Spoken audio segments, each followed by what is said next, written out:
I think there's only going to be one quarterback drafted in round one on Thursday night.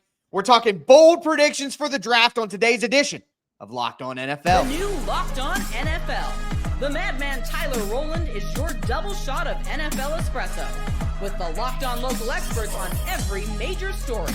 Get ready. Rowland is revving up. The new Locked On NFL starts now. Locked On Podcast Network. Your team every day.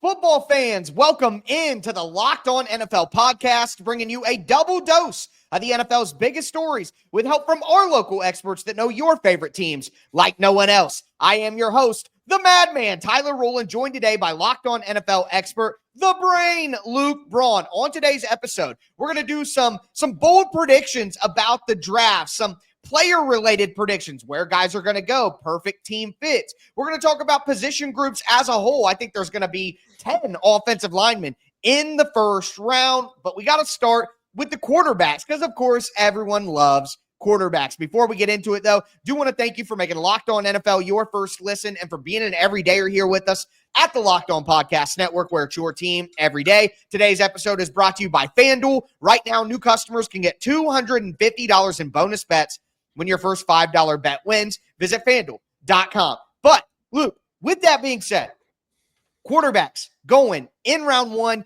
Cam Ward obviously going number one. That was confirmed by the media, and the Titans announced we're not taking calls anymore. Like, it's a done deal. It's so done, yep. we know what that's going to be at this point. But how many more quarterbacks will go in the first round? Our guys from Locked On NFL Scouting, the draft dudes, talked about exactly that. As far as if you were drafting and needed a starter long-term, do we generally agree that there's three guys that are most appropriately fitting into that bucket? I know we might get a fourth predictively in the top 35, but one of those guys not coming in to start or have any outlook of starting in his first year, if that were to be the case. Yeah, I'd agree with you, Kyle. I think there's three names that strike me as reasonable paths to have an answer for your franchise quarterback. Cam Ward out of Miami, Jaxson Dart, Ole Miss, and Shedeur Sanders from Colorado. There's interesting other players, and I'm excited to talk about them with you, but I think those are your best three opportunities to get the QB position right. I noticed you mentioned Jaxson Dart second.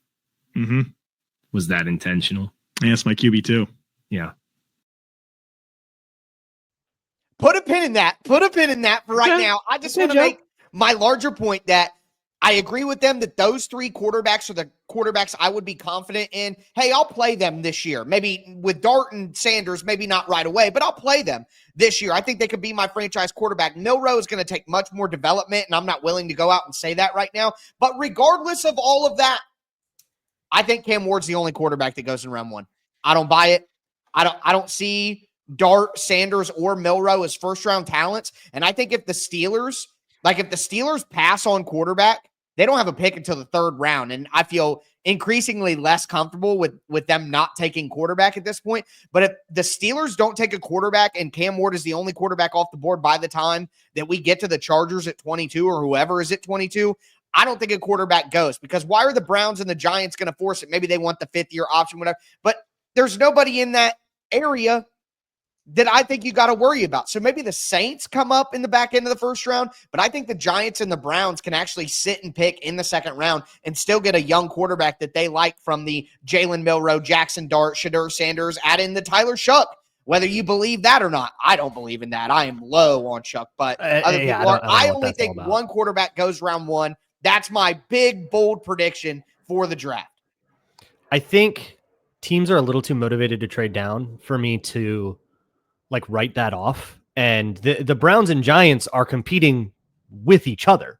They're who they have to worry about. And it's not necessarily about, I've got to leapfrog the Texans. No, you don't have to leapfrog the Texans. They have their quarterback that they're happy with. Right. But you have to leapfrog the team that's negotiating with the Texans to and maybe it's the get Vikings, because the Vikings have no picks. That the Vikings are a perfect spot because they have no picks. And whereas I think and they'll be Vikings motivated to take a deal that might not be market rate. They'll take a better they deal. Might be a cheap option. 80% of or 80 cents on the dollar to move down with the Vikings because the Vikings are so desperate for more picks. And again, the depth of the draft class, it's not like there's a big difference between 24 and 34. No, I would even expand that to 10 and 50. But I see 3 going in the first round. I see. Okay. I mean, you got your Cam Ward. Shador's going somewhere. I get the rumor about the draft fall, but I think once you get down to like 10, people are going to start making moves. And I don't think he gets out of the night, even if it's 32 Lamar Jackson style. I don't think he gets out of the night. I think somebody's going to do that for him. And I would not be surprised at all to see somebody move back up or to see the Steelers just do it for Jaxson Dart. I know you're not a big fan of him. I definitely see where you're coming from. I just don't think teams agree with you. So if we're trying to predict what's going to happen, I do think someone's going to do it. Well, I mean, listen, that's why it's a bold prediction, because it is more likely that a couple of quarterbacks go. I just think that they're not first round talents.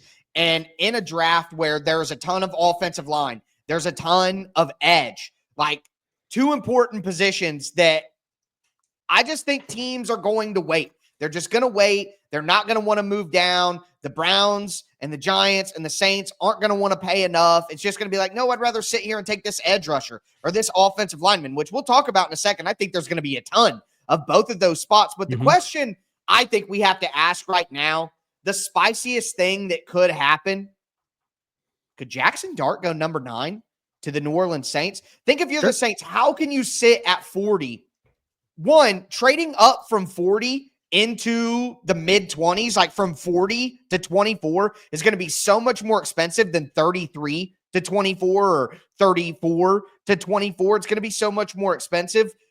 And waiting from 9 all the way to 40, I don't know if the Saints will do that. They have 2 third-round picks from the Marshawn Lattimore deal. The Saints may just go ahead and take Jaxson Dart and just say, we have enough picks to move around and get other players at other spots in a class that's got some solid starters on day 1 and 2. We're going to get our quarterback now and make sure that we don't lose him. Yeah, I think the Saints have to put themselves in a spot where they have the option, they have the opportunity to get that cheap quarterback that can help them, give them the space they need to maneuver around all the other cap stuff that they're doing. And it's just a good place in their roster right now for a young quarterback. And if they choose Jaxson Dart over Shedeur Sanders, that's some stuff like that has been reported, right? Like, so, okay.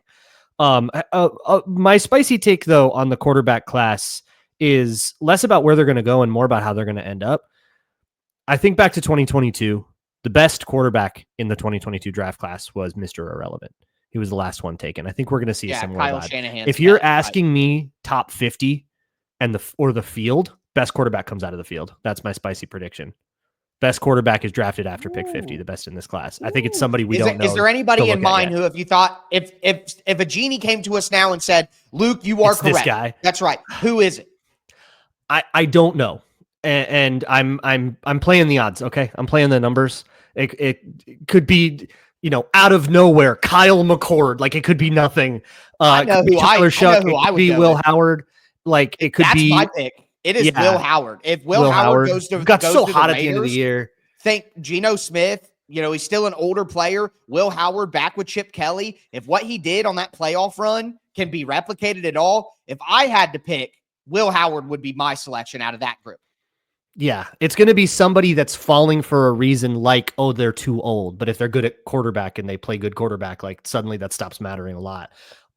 Or somebody that the world has just completely misevaluated, like with Brock Purdy, which happens all the time. And I feel like the likelihood of that is better than the likelihood of, honestly, I'm just not that high on the rest on the blue chippers here. Yeah, I'm not that high on Tyler Shuck. Everybody seems to love him. He's scared in the pocket. He won't step into a throw because he's gotten hurt so much. Here's a crazy thing.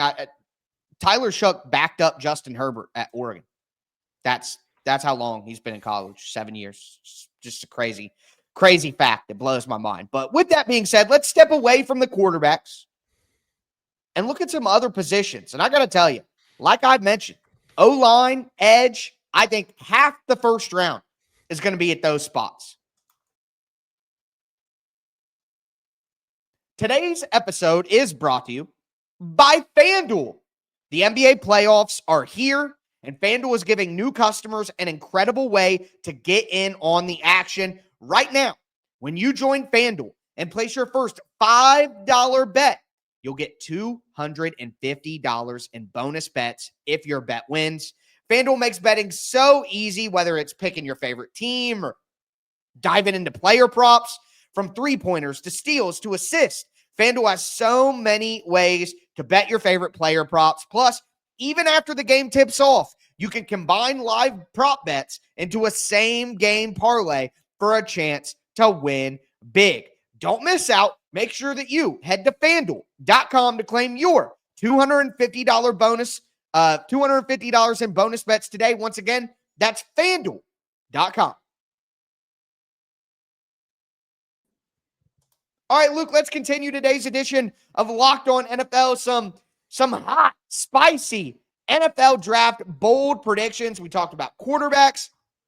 Luke has taken the field, the past top 50 group of quarterbacks to be better than the top half, or the best quarterback will come out of the field group. I'm saying only one quarterback in the first round. So some bold predictions there. But I want to move forward and look at different groupings. And the first group that I want to look at is the offensive line.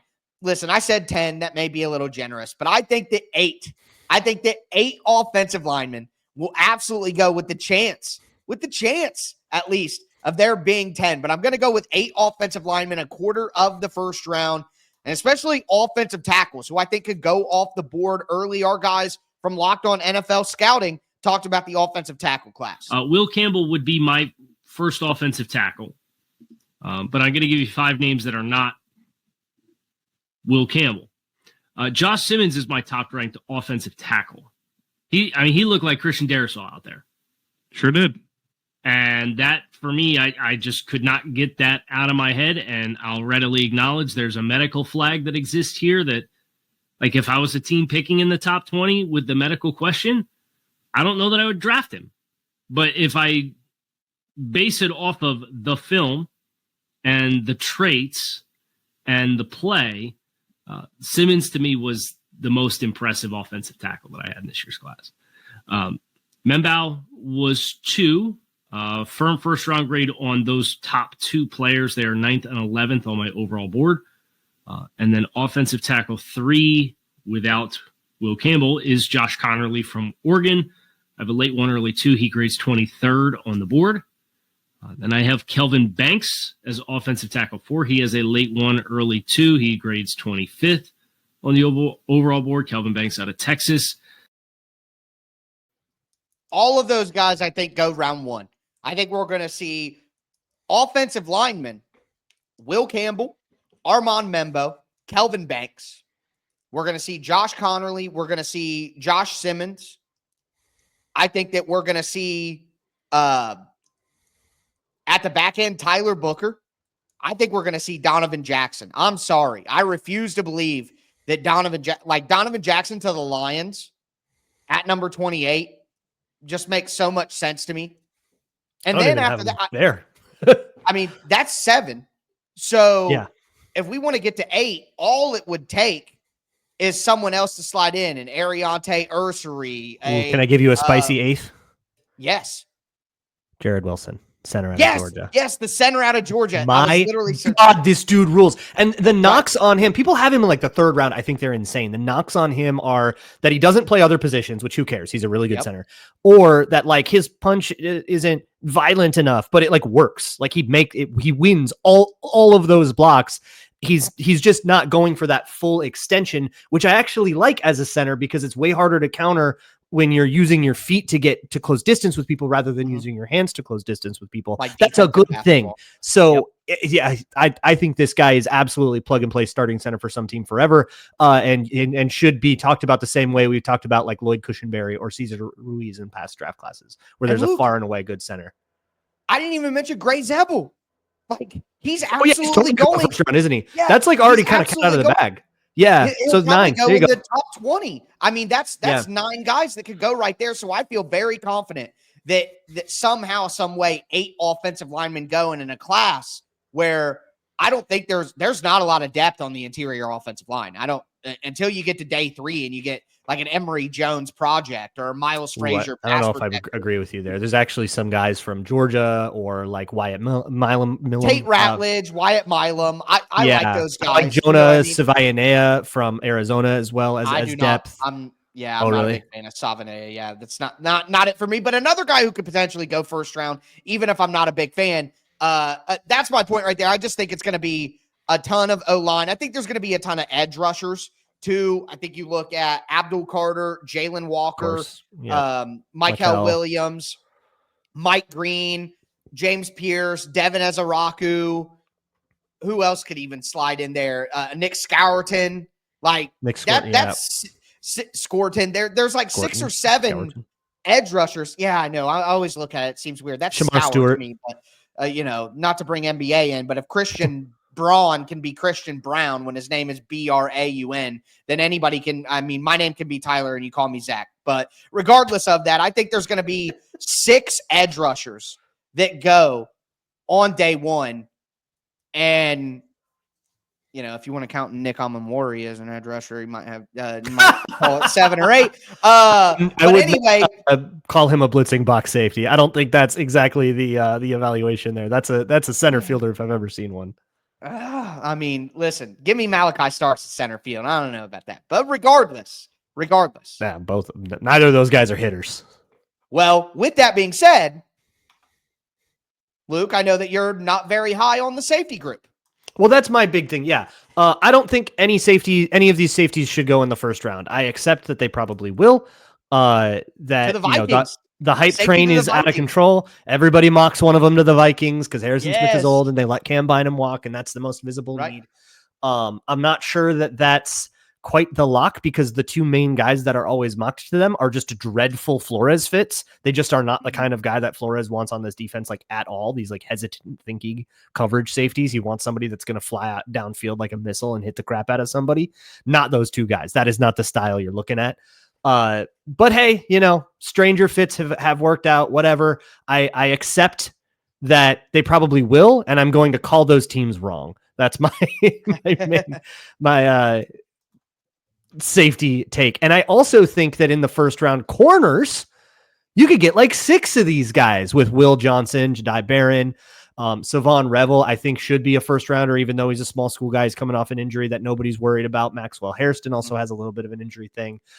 Trey Amos could be more on the radar than and Azaria Thomas could be more on the radar than Jade Barron. To mention, Jade Barron was second for me.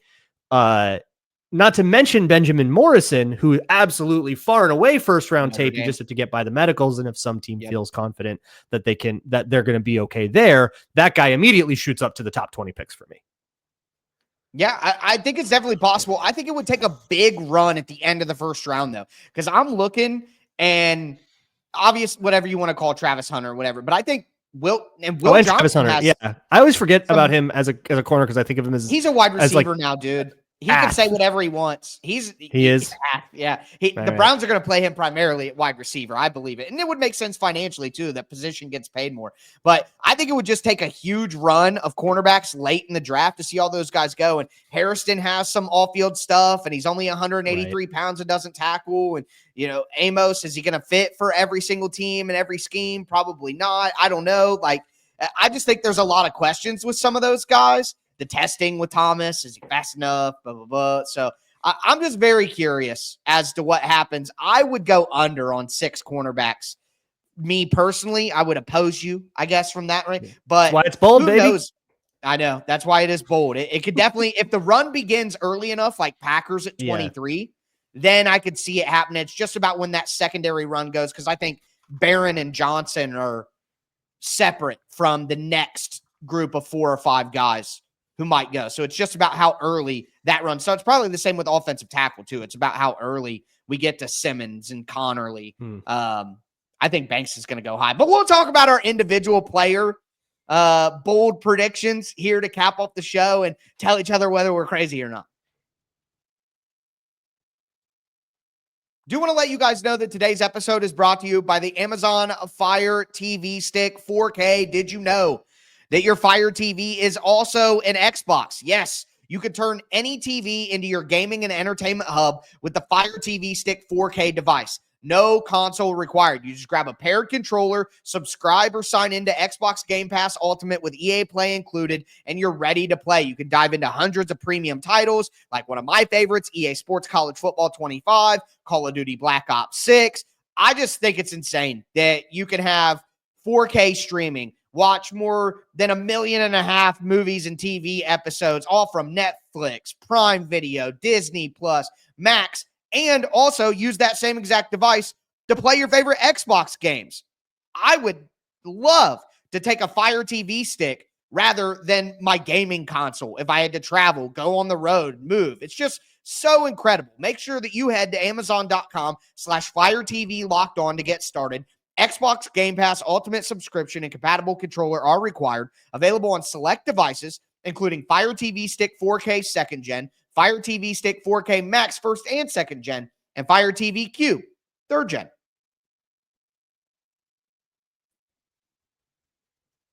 All right, Luke, let's cap off today's edition of Locked On NFL, doing some bold predictions for the NFL draft. We talk quarterbacks, we talk position groups, but now I want to go with just some individual player predictions here. And one of my big ones is that Treveon Henderson will be RB2. Treveon Henderson will go before Omarion Hampton. Cook. There are some people out there who see Hampton as RB2. My guy Keith Sanchez from Locked On NFL Draft actually has Omarion Hampton number 1 in the, maybe he's changed his ranking since, but in the running back ranking show for Locked On NFL Draft, he had him 1. I thought that was incredibly spicy, but regardless, I think Hampton is RB3. I think Henderson is more the Jahmyr Gibbs style guy. I think he's more of an explosive player. I think if you're looking for, hey, we need somebody to make plays, to add juice, to score touchdowns, quite frankly, I think Treveon Henderson would be more appealing to teams than a guy like Omarion Hampton, who has burst, powerful back, good jump cuts in the backfield, as our guys at Locked On NFL Draft discussed. But I'm going to go with Treveon Henderson to the Denver Broncos at 20. That's my bold prediction, player team fit. I think Henderson is the new Alvin Kamara, and they can find a power back later in the draft or somewhere else. It's harder to find the juiced up running back like Treveon Henderson than it is to find the bruising power back to take carry. So that's a bold prediction for me, is Henderson to the Broncos. Yeah, this draft is full of Najee Harris's, and I think Omarion Hampton is the best Najee Harris in the draft. And like the ideal Najee Harris, right? You know, yes. All these guys, DJ Giddens is a little bit, although he ran better than I thought. And I think, Jeanty and Henderson are the only two guys that give you like that runaway, oh my God, this guy can like take over a game kind of potential. Yes. I have Henderson number 1, and I've had that since like February. So there you go. Although I have none of these guys as first rounders. I don't think any of them change your offense enough to warrant that, but that can be a different, that's just me. I have some incredibly spicy ones, but I think the one that's going to get me in the most trouble is that I have Walter Nolan as a 3rd rounder. I have him below as defensive tackle. I have him below both the Michigan D tackles, Kenneth Grant, who's my number 1, Mason Graham. I have him below Alfred Collins, Tyleek Williams, Indiana's CJ West, and Derek Harmon, and then Walter Nolan. Why? Can't take on a double. You are a designated pass rusher, a DPR. You know how Omar Norman Lott only played 7 run plays a game? Yes. That was a thing. You know how that's the thing? He's going to be that at the end in the NFL level. Now, Norman Lott being that at the college level, might like 5-alarm fire for me. But he is an evader. He's a slasher. He's a penetrator. That's what when you're that kind of player, all I want to do on the offense is set up my center and guard, get him doubling you and move you.